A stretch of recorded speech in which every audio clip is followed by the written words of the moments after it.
जय श्री राधे कृष्ण साथियों, मैं वी कृष्णा ज्ञान सारा चैनल में आपका स्वागत करती हूँ। कैसे हैं आप? आपके अच्छे स्वास्थ्य और सुखद जीवन की मंगल कामना करती हूँ। आपके अपने इष्ट देवों को कोटि कोटि नमन करते हुए, बड़ों को प्रणाम करते हुए वीडियो प्रारंभ कर सकती हूँ। आज बात कर रहे हैं निर्जला एकादशी। निर्जला एकादशी जो कि 2024 में 18 जून दिन मंगलवार को रहेगी। कहा जाता है निर्जला एकादशी का व्रत करने से पूरी 24 एकादशियों का फल प्राप्त होता है। भगवान श्री हरि विष्णु की प्रिय एकादशी जो आप पूरे वर्ष नहीं भी रखे हो तो इसको अवश्य रखना चाहिए। चूंकि थोड़ी कठिन है इसलिए इसका नाम निर्जला है, क्योंकि बिना जल के रखी जाती है। और कहा जाता है कि इस एकादशी का पुण्य फल प्राप्त तब तक नहीं होता जब तक आप इसके कथा नहीं सुनते। तो आइए जानते हैं निर्जला एकादशी व्रत की कथा। बोलो भगवान श्री हरि विष्णु की जय। कथा इस प्रकार है। भीमसेन व्यास जी से कहने लगे कि हे पितामह, भ्राता युधिष्ठिर, माता कुंती, द्रौपदी, अर्जुन, नकुल और सहदेव आदि सब एकादशी का व्रत करने को कहते हैं, परंतु महाराज मैं उनसे कहता हूँ कि भाई मैं भगवान की शक्ति पूजा आदि तो कर सकता हूँ, दान भी दे सकता हूँ, परंतु भोजन के बिना नहीं रह सकता। इस पर व्यास जी कहने लगे कि हे भीमसेन, यदि तुम नरक को बुरा और स्वर्ग को अच्छा समझते हो तो प्रति मास की दोनों एकादशियों को अन्न मत खाया करो। भीम कहने लगे कि हे पितामह, मैं तो पहले ही कह चुका हूँ मैं भूख सहन नहीं कर सकता।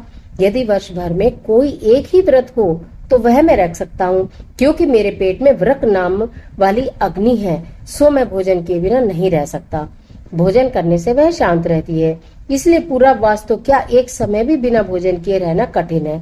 अतः आप मुझे ऐसा कोई व्रत बताइए जो वर्ष में एक ही बार करना हो और मुझे स्वर्ग की प्राप्ति हो जाए।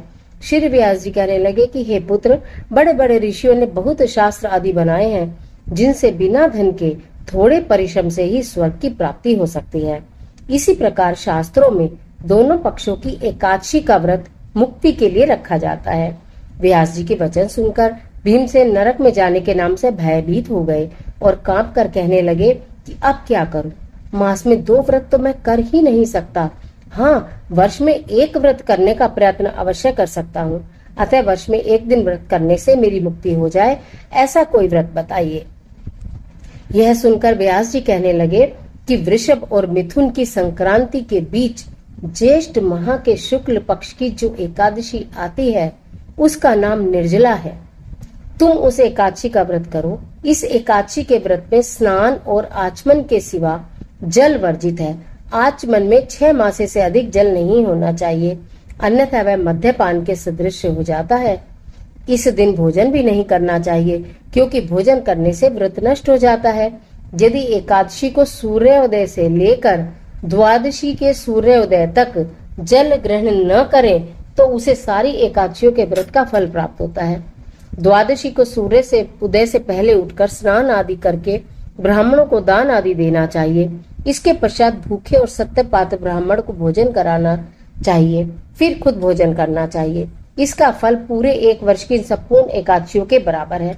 व्यास जी कहने लगे, हे भीमसेन, यह मुझको स्वयं भगवान ने बताया है। इस एकादशी का पुण्य समस्त तीर्थों और दानों से अधिक है। केवल एक दिन मनुष्य निर्जल रहने से पापों से मुक्त हो जाता है। जो मनुष्य निर्जला एकादशी का व्रत करते हैं उनकी मृत्यु के समय यमदूत आकर नहीं घेरते, वरन भगवान के पार्षद उसे पुष्पक विमान में बिठाकर स्वर्ग को ले जाते हैं। अतः संसार में सबसे श्रेष्ठ निर्जला एकादशी का व्रत है, इसलिए यत्न के साथ इस व्रत को करना चाहिए। उस दिन ओम नमो भगवते वासुदेवाय मंत्र का उच्चारण करना चाहिए और गौ दान करना चाहिए। इस प्रकार व्यास जी की आज्ञा अनुसार भीमसेन ने इस व्रत को किया। इसलिए इस एकादशी को भीमसेनी एकादशी या पांडव एकादशी भी कहते हैं। निर्जला व्रत करने से पूर्व भगवान से प्रार्थना करें, हे भगवान, आज मैं निर्जला व्रत कर रहा हूँ या कर रही हूँ, दूसरे दिन भोजन करूंगा। मैं इस व्रत को श्रद्धा पूर्वक करूंगा, अतः आपकी कृपा से मेरे सब पाप नष्ट हो जाएं। इस दिन जल से भरा हुआ एक घड़ा वस्त्र से ढककर स्वर्ण सहित दान करना चाहिए। यदि आप सोना नहीं ले सकते तो आप कोई फल भी ले सकते हैं उसकी जगह। जो मनुष्य इस व्रत को करते हैं उनको करोड़ पल सोने के दान का फल मिलता है। जो इस दिन यज्ञादिक करते हैं उनके फल का तो कोई वर्णन ही नहीं किया जा सकता। अद्भुत। इस एकादशी के व्रत से मनुष्य विष्णु लोक को प्राप्त होता है। जो मनुष्य इस दिन अन्न खाते हैं वह चांडाल के समान है, वे अंत में नरक में जाते हैं। जिसने निर्जला एकादशी का व्रत किया वह चाहे ब्रह्म हत्यारा हो, मद्यपान करता हो, चोरी हो, कोई द्वेष रखता हो, तो लेकिन इस व्रत के प्रभाव से स्वर्ग को जाता है।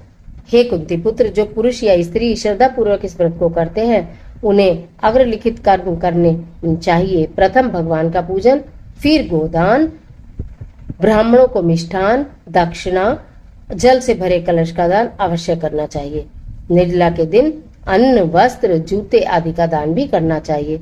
जो मनुष्य भक्ति पूर्वक इस कथा को पढ़ते या सुनते हैं उन्हें निश्चय ही स्वर्ग की प्राप्ति होती है। बोलो भगवान श्री विष्णु महाराज की जय। ओम नमो भगवते वासुदेवाय। ओम नमो नारायण।